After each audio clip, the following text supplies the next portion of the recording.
और अभी हम पता क्या देख रहे हैं, अब मोदी जी की स्पीच दे रहे हैं, अब मजा आएगा, जैसे कहते हैं ना अब मजा आएगा बीड़ू।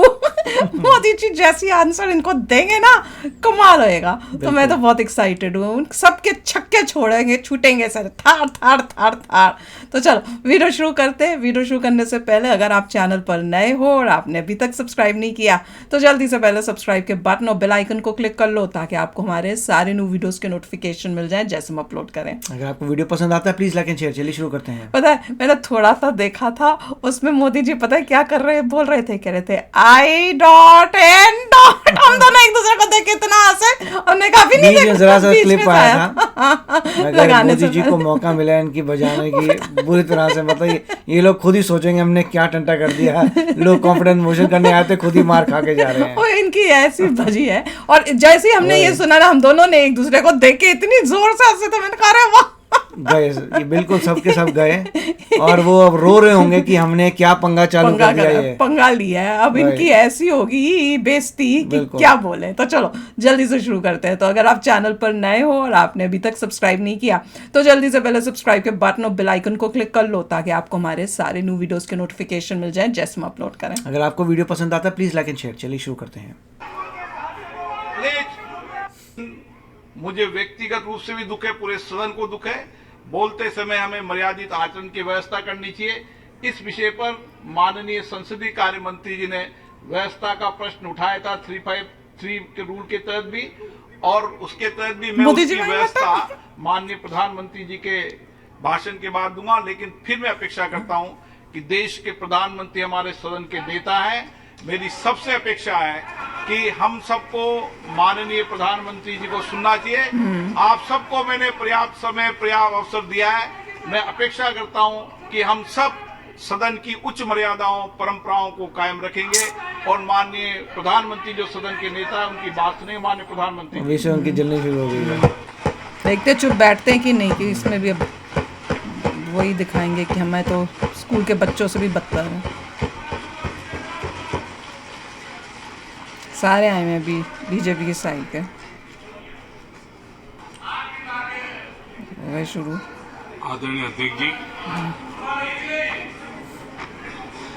सीरियस है। पिछले 3 दिवस से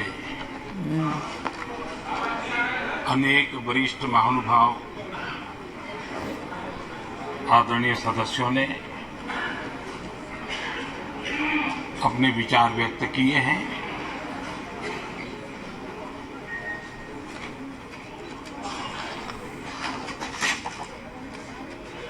करीब सभी के विचार मुझ तक विस्तार से पहुंचे भी हैं। मैंने स्वयं भी कुछ भाषण सुने भी हैं। उनकी बक सुनी है। आदरणीय अध्यक्ष जी, देश की जनता ने हमारी सरकार के प्रति बार बार जो विश्वास जताया है, मैं आज देश के कोटि कोटि नागरिकों का आभार व्यक्त करने के लिए उपस्थित हुआ।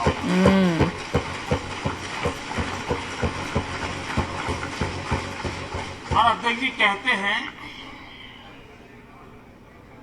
भगवान बहुत दयालु है,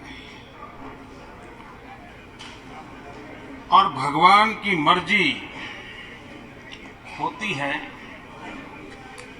कि वो किसी न किसी के माध्यम से अपनी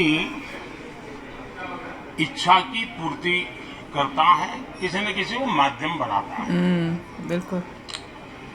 मैं इसे भगवान का आशीर्वाद मानता हूं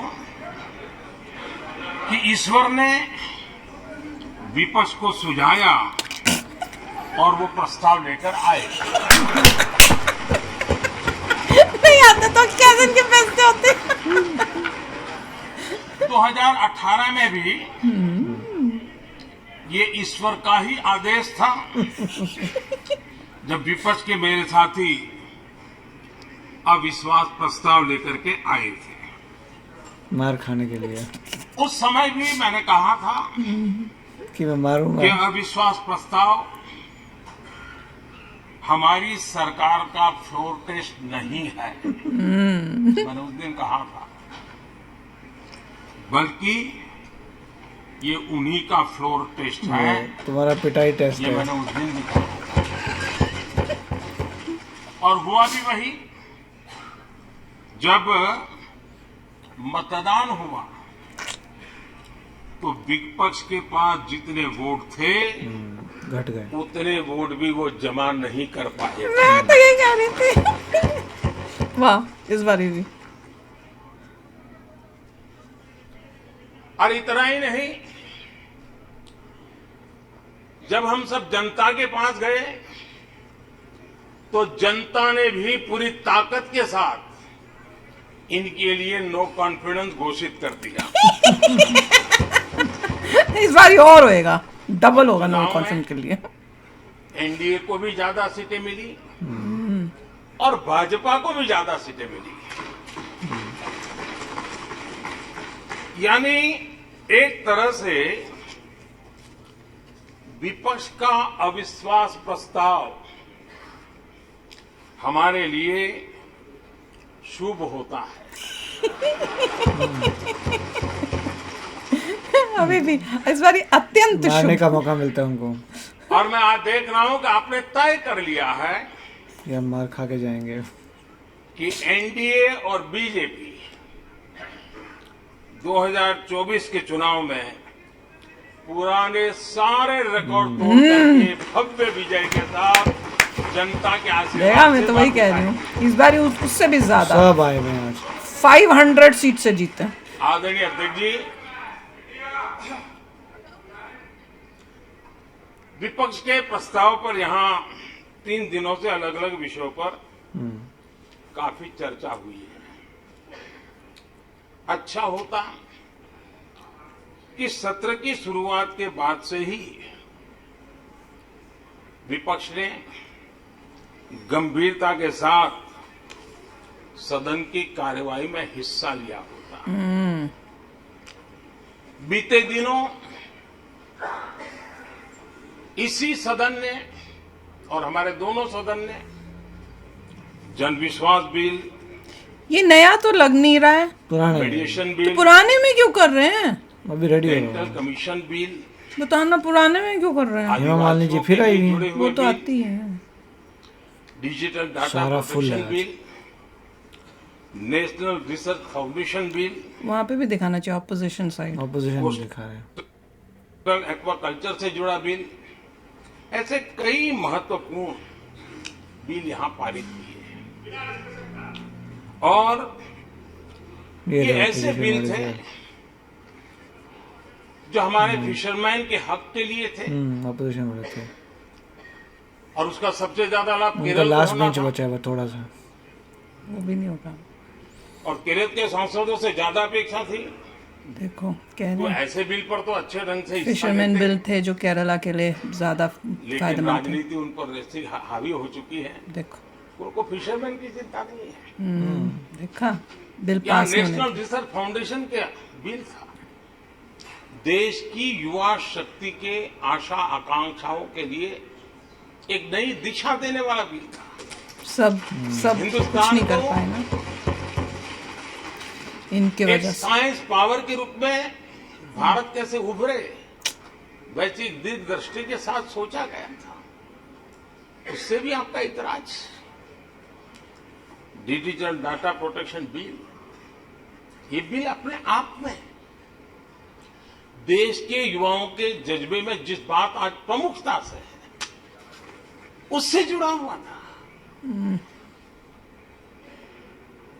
आने वाला समय टेक्नोलॉजी ड्रिवन है। आज डाटा को एक प्रकार से सेकंड ऑयल के रूप में, सेकंड गोल्ड के रूप में माना जाता है। उस पर कितनी गंभीर चर्चा की जरूरत थी, उनको लेकिन फर्क ही नहीं पड़ा, उनको अपनी चाहिए राजनीति पॉलिटिक्स। आपके लिए वही। प्राथमिकता थी। कई ऐसे बिल थे जो गांव के लिए, गरीब के लिए, दलित के लिए, पिछड़ों के लिए, आदिवासी के लिए, They don't care. उनके कल्याण की चर्चा करने के लिए थी। सब इतना कुछ चाहिए। नहीं हुआ। भविष्य के साथ जी, जुड़े हुए। क्योंकि जो अच्छा आएगा उनको नहीं करना, वरना वो नीचे हो जाते हैं।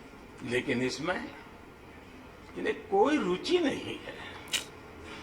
देश की जनता ने वही उन स्टेटों को जिस दोबारा काम के लिए उनको यहाँ भेजा है, उस जनता का भी विश्वासघात किया गया है। बिल्कुल, ये है ऑपोजिशन। कौन बोल रहा है? विपक्ष के कुछ दलों के लिए उनके आचरण से, उनके व्यवहार से उन्होंने सिद्ध कर दिया है कि देश से ज्यादा उनके लिए दल है, देश से बड़ा दल है, बिल्कुल। देश से पहले प्राथमिकता दल है। मैं समझता हूं वहाँ पे आधे लोगों को तो इंग्लिश हिंदी नहीं आपको आती, समझ आ भी गरीब रहा की है उनको। भूख की चिंता नहीं है, सत्ता की भूख, यही आपके दिमाग में सवाल है। बिल्कुल बिल्कुल, सब वैसे ही हैं। हाँ, आपको देश से कुछ नहीं। देश के युवाओं के भविष्य की परवाह नहीं है, आपको अपने राजनीतिक भविष्य की चिंता है। यस, अभी रंजन जी खड़े होके यस और बोलेंगे। माननीय अध्यक्ष जी, आप झूठे एक दिन सदन चलने भी दिया, किस काम के लिए? एक दिन चला। आप झूठे तो विश्वास प्रस्ताव पर झूठे, और एक दिन बस अपने इसीलिए चला है सदन। कट्टर भ्रष्ट साथी उनकी शर्त पर मजबूर होकर के कट्टर भ्रष्ट साथी, लिखो कौन है? इस अविश्वास पर Comment प्रस्ताव पर section। भी आपने कैसी चर्चा की? सब के सब। और तो मैं तो देख रहा हूँ सोशल मीडिया में आपके दरबारी भी बहुत दुखी है। ये हाल है आपका। और अध्यक्ष जी देखिए, मजा है इस डिबेट का कि फील्डिंग विपक्ष ने ऑर्गेनाइज की, लेकिन चौके छक्के यहीं से लगे। अभी तो और लगेंगे। मोदी जी तो सब छक्के छक्के मार रहे हैं। और विपक्ष नो कॉन्फिडेंस मोशन पे नो बॉल नो बॉल पर ही करता आगे चलता जा रहा है। इधर से सेंचुरी हो रही है, उधर से नो बॉल हो रहे हैं। इनको समझ नहीं, सोनिया गांधी को तो कुछ समझ ही नहीं आ रहा, ऐसे लग रहा है। अध्यक्ष जी, मैं हमारे विपक्ष के साथियों से यही कहूंगा, आप तैयारी करके क्यों नहीं आते जी? थोड़ी मेहनत कीजिए। और मैंने 5 साल दिया आपको मेहनत करने के लिए। 18 में कहा कि 23 में आप आना वो जरूर लड़की भी आना। स्माइल करिए कांग्रेस की। 5 साल भी नहीं कर पाए आप। क्या हाल है आप लोगों का? क्या दारिद्र्य है? इसने भी मेहनत नहीं की। बड़े निकम्मे बच्चे हैं। स्टूडेंट बड़े निकम्मे हैं ये। आदरणीय अध्यक्ष जी,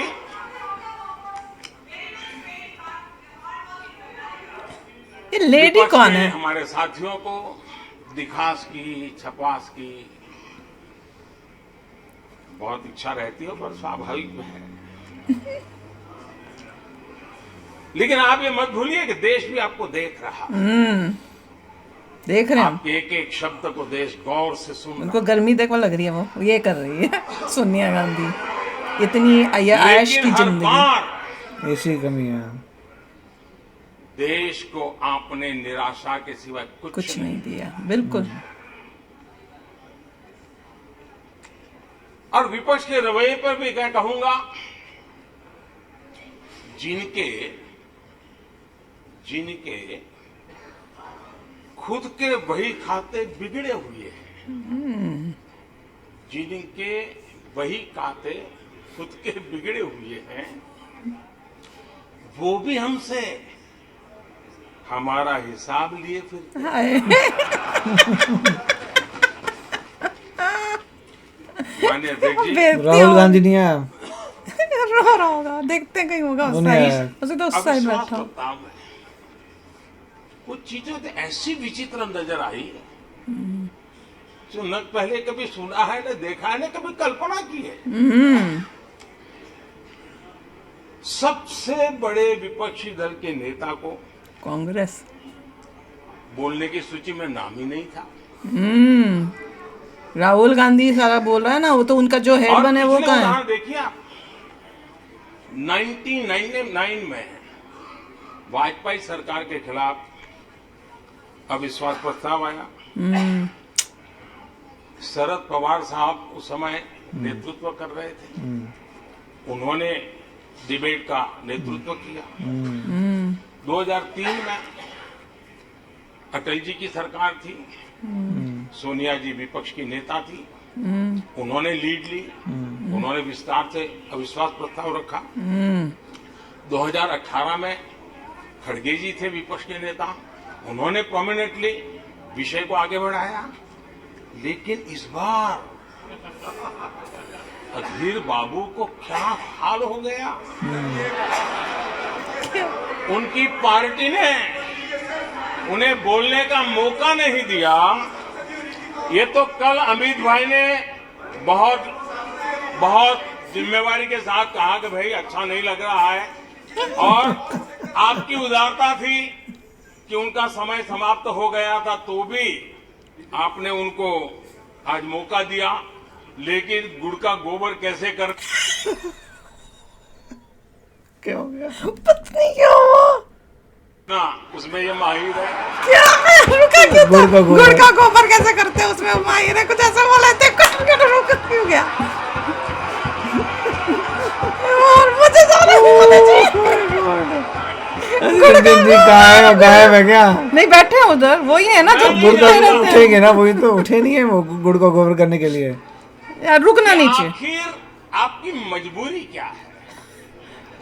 क्यों अधीर बाबू को दरकिनारे कर दिया गया? क्यों भाई? पता नहीं, कलकत्ता से कोई फोन आया हो। उठ गए, कलकत्ता से फोन आया। उठे हैं वो। और कांग्रेस बार बार उनका अपमान करती है। कभी चुनावों के नाम पर उन्हें अस्थायी रूप से फ्लोर लीडर से हटा देते हैं। बेइज्जती हो रही है, हम पता चलेगा नहीं। अधीर बाबू के प्रति अपनी पूरी संवेदना व्यक्त करते हैं।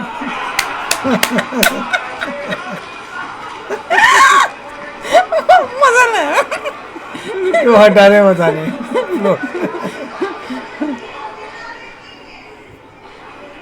छोटे मोटे सेशन में उनको कूदने होते हैं, दूसरों में नहीं।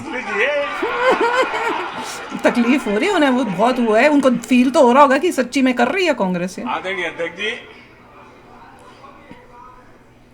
किसी भी देश के जीवन में, इतिहास में एक समय ऐसा आता है जब वो पुरानी बंदिशों को तोड़ करके एक नई ऊर्जा के साथ, नए उमंग के साथ, नए सपनों के साथ, नए संकल्प के साथ आगे बढ़ने के लिए कदम उठा लेता है। वो अभी आया है टाइम, अभी है इंडिया का वो टाइम। 21वीं सदी का ये कालखंड, देखा, और मैं बड़ी गंभीरता से इस पवित्र लोकतंत्र के मंदिर में बोल रहा हूं और लंबे अनुभव के बाद बोल रहा हूं कि ये कालखंड, सदी का ये वो कालखंड है जो भारत के लिए बहुत इम्पोर्टेंट है। हर सपने सिद्ध करने का अवसर हमारे वाह, हाथ से निकलना नहीं चाहिए। और हम सब ऐसे टाइम पीरियड में हैं, चाहे हम हैं, चाहे आप हैं, देश के कोटि कोटि जन है, ये टाइम पीरियड बहुत अहम है, बिल्कुल बड़ा महत्वपूर्ण है बदलते हुए विश्व में। और मैं इन शब्दों को भी बड़े विश्वास से कहना चाहता हूं कि ये कालखंड जो घड़ेगा उसका प्रभाव इस देश पर आने वाले 1000 साल तक रहने वाला है। 140 करोड़ देशवासियों का पुरुषार्थ इस कालखंड में अपने पराक्रम से, अपने पुरुषार्थ से, अपनी शक्ति से, अपने सामर्थ्य से जो करेगा, वो आने वाले 1000 साल की मजबूत नींव रखने वाला है। और इसलिए इस कालखंड में हम सबका बहुत बड़ा दायित्व है, बिल्कुल, बहुत बड़ी जिम्मेवारी है हमारी। और ऐसे समय हम सबका एक ही फोकस होना चाहिए, देश का विकास, बिल्कुल, देश के लोगों के सपनों को पूरा करने का संकल्प, और उस संकल्प को सिद्धि तक ले जाने के लिए जी जान से जुट जाना, बिल्कुल, यही समय की मांग है। बिल्कुल। उनको समझ ही नहीं आना। 140 करोड़ देशवासी इन भारतीय समुदाय की सामूहिक ताकत हमें उस ऊंचाई पर पहुंचा सकती है। बिल्कुल, बहुत अच्छा। हमारे देश की युवा पीढ़ी का सामर्थ्य, आज विश्व ने उनका लोहा माना हुआ है। हम उन पे भरोसा करें कि हमारी युवा पीढ़ी भी जो सपने देख रही है, वो सपनों को संकल्प के साथ सिद्धि तक पहुंचाने का सामर्थ्य रखती हैं। और इसलिए माननीय अध्यक्ष जी, 2014 में 30 साल के बाद देश की जनता ने पूर्ण बहुमत की सरकार बनाई और इस बार भी बनाएंगे, 2019 में भी वोटों से जिता के। उस ट्रैक रिकॉर्ड को देख करके उनके सपनों को संजोने का सामर्थ्य कहां है, उनके संकल्पों को सिद्ध करने की ताकत कहां पड़ी है, वो देश भली भांति पहचान गया। और इसीलिए 2019 में फिर एक बार हम सबको सेवा करने का मौका दिया और अधिक मजबूती के साथ दिया। आदरणीय अध्यक्ष जी, इस सदन में बैठे हुए प्रत्येक व्यक्ति की जिम्मेदारी है कि वो भारत के युवाओं के सपनों को, उनकी महत्वाकांक्षाओं को, उनकी आशा अपेक्षा के मुताबिक वो जो काम करना चाहता है उसके लिए हम अवसर दें। सरकार में रहते हुए हमने भी इस दायित्व को निभाने का भरपूर प्रयास किया है। देखा कितने अच्छे वर्डिंग्स के प्रयास भारत के युवाओं को, हमने यही कर दिया, वो कर दिया, प्रयास कर, घोटालों से रहित सरकार। बिल्कुल, घोटाले कोई नहीं हो रहे अब, वो सारा देश के लिए कब पैसा लग रहा है। 18 जी युवाओं को सब आए में आज के हमारे प्रोफेशनल्स को खुले आसमान में उड़ने के लिए हौसला दिया है, अवसर दिया है। बिल्कुल, फुल आए हैं, सब आएंगे। हर कोई आए। हमने दुनिया मोदी जी में हैं भाई, सब आएंगे। भारत की बिगड़ी हुई साख उसको भी संभाला है और उसे फिर एक बार नई ऊंचाइयों पर ले गए। बिल्कुल, अभी भी कुछ लोग कोशिश कर रहे हैं कि दुनिया में हमारी साख को दाग लग जाए, लेकिन दुनिया अब देश को जान चुकी है। दुनिया के भविष्य में भारत किस प्रकार से योगदान दे सकता है, ये विश्व का विश्वास बढ़ता चला जा रहा है। वाह, वेरी नाइस। और इस दौरान हमारे विपक्ष के साथियों ने क्या किया, जब इतनी सानुकूल वातावरण, चारों तरफ संभावना ही संभावनाएं, इन्होंने अविश्वास के प्रस्ताव की आड़ में जनता के आत्मविश्वास को तोड़ने की विफल कोशिश की है। विफल। आज भारत के युवा रिकॉर्ड संख्या में नए स्टार्टअप लेकर के दुनिया को चकित कर रहे हैं। आज भारत में रिकॉर्ड विदेशी निवेश आ रहा है। आज भारत का एक्सपोर्ट वो कौन लेडी है, उसका नाम बताओ मुझे। रेणुका। आज भारत की कोई भी अच्छी बात ये सुन नहीं सकते। बैठो, नहीं सुन सकता, भी खड़े हो गए। यही उनकी अवस्था है। मोदी जी बिल्कुल इम्पोर्टेंट है, अपना आज बोलते जा रहे हैं जब वो खड़े होते हैं। गरीब के दिल में अपने सपने पूरा करने का भरोसा पैदा हो। ओ यस, नई उमंग, आज नई देश तरंग है में- हर के दिल में। आज देश में गरीबी तेजी से घट रही है। नीति आयोग के रिपोर्ट के अनुसार पिछले 5 साल में 13.5 करोड़ लोग गरीबी से बाहर आए। वाह, आदरणीय अध्यक्ष जी, आईएमएफ अपने एक वर्किंग पेपर में लिखता है कि भारत ने अति गरीबी को करीब करीब खत्म कर दिया है। वाह, आईएमएफ ने भारत के डीबीटी के और दूसरे हमारे सोशल वेलफेयर स्कीम के लिए आईएमएफ ने इसे कहा है ये लॉजिस्टिकल मार्वल है। देखा, कहा दूसरे देश भीख मांग रहे हैं उनसे और यहाँ हमारी प्रेज हो रही है। डब्ल्यूएचओ ने कहा है, वाह, आदरणीय अध्यक्ष जी, वर्ल्ड हेल्थ ऑर्गेनाइजेशन ने कहा है वाह, कि जल जीवन मिशन के जरिए भारत में 4 लाख लोगों की जान बच रही है। ये 4 लाख कौन है? तो मेरे गरीब, पीड़ित, शोषित, वंचित परिवारों के मेरे स्वजन हैं। हमारे परिवार के निचले तबके में जिंदगी गुजारने के लिए जो मजबूर हुए उनके जन हैं। ऐसे 4 लाख लोगों की जान बचने की बात डब्ल्यूएचओ कह रहा है।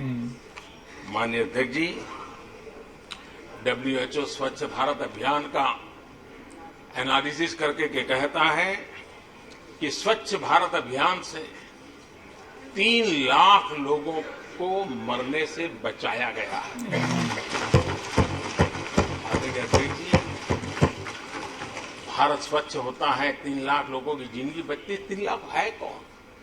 वही झुग्गी झोपड़ी में जिंदगी जीने के लिए जो मजबूर है। बड़ा मजा आ रहा है। Very nice. मोदी जी की जो स्पीच है उसमें सीरियसनेस भी है और बीच बीच में वो ऐसी कड़वी सच्चाइयां जो हैं वो भी बताते हैं, पर रोस्टिंग वे से। मगर दूसरे लोग जो हैं वो सुन नहीं रहे। उनको कोई आई डोंट फर्क थिंक नहीं उनके पड़ रहा। कान में बात जा रही है। नहीं जा रही। आधों को तो शुद्ध हिंदी नहीं आती, तो वो भी प्रॉब्लम है। मगर मोदी जी सही बात एग्जैक्टली कह रहे बहुत हैं। अच्छी, कितना प्यारा। समझदार होते तो समझ जाते, पता चलता कौन कौन से बिल तुमने रिजेक्ट किए हैं अपने पॉलिटिक्स के लिए, क्या देश का सत्यानाश किया। अभी मोदी जी जो है अचीवमेंट्स बता रहे हैं अपनी गवर्नमेंट की, विच इज़ ग्रेट।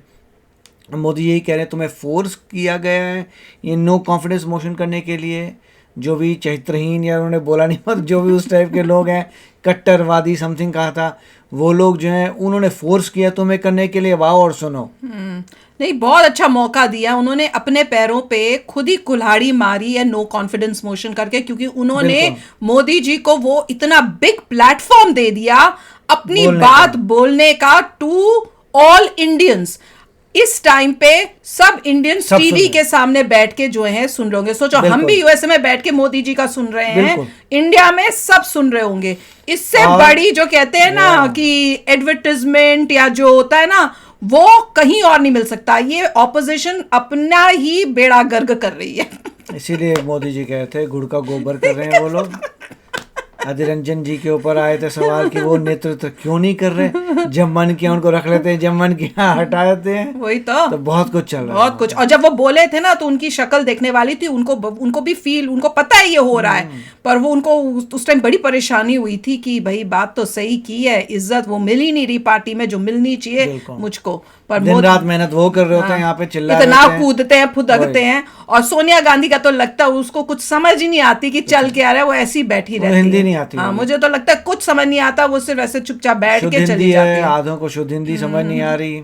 अरे कान में लगा लो ना गर्मी लग रही है, ट्रांसलेशन, हमको that's तो how वो it तो is. अपनी गर्मी पंखा कर रही थी अपना यहाँ पे। पर ये जरूर बताना कि हमने अपने नए वाले में ये सब क्यों कब नहीं शुरू कर रहे, करेंगे? वो क्यों नहीं शुरू किया। मैं तो इतनी एक्साइटेड थी मोदी जी आएंगे तो हो सकता शायद है। न्यू में जाएं, पर इस बारी तो हुआ नहीं यार। चलो कोई नहीं, पर मोदी जी की स्पीच बड़ी फैंटास्टिक है। अब चलते हैं क्योंकि हमें आगे की भी सुनना है, ठीक है ना।